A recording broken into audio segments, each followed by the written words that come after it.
میرے نوجوان بھائیوں، اور جب سور پھونکا جائے گا تو جو لوگ آسمانوں میں ہیں اور جو زمین میں ہے سب بے ہوش ہو کر گر پڑیں گے، مگر وہ جس کو اللہ چاہے۔ پھر دوسری دفعہ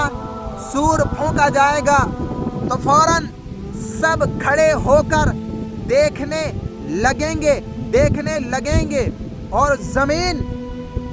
اپنے پروردگار کے نور سے چمک اٹھے گی اور اعمال کی کتاب کھول کر رکھ دی جائے گی، اور پیغمبر دوسرے گواہ حاضر کیے جائیں گے، اور ان میں انصاف سے فیصلہ کیا جائے گا اور ان کے ساتھ بے انصافی نہیں کی جائے گی۔ میرے بھائیوں، اور جس شخص نے جو عمل کیا ہوگا اس کو اس کا پورا بدلہ مل جائے گا۔ اور جو کچھ یہ کرتے ہیں کافر لوگ، اس کو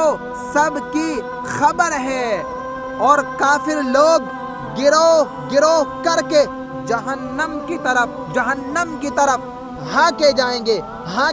گے، یہاں تک کہ جب وہ اس کے پاس پہنچ جائیں گے تو کہا جائے گا کہ دوزخ کے دروازوں میں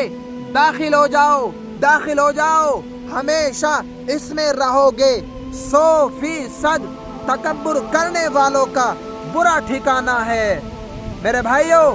حضور علیہ الصلوۃ والسلام نے فرمایا کہ جو بندہ اللہ سے دنیا میں ڈرے گا قیامت میں اسے نہیں ڈرایا جائے گا، اور جو بندہ دنیا میں رب سے ڈرے گا قیامت میں اسے نہیں ڈرایا جائے گا۔ میرے بھائیوں،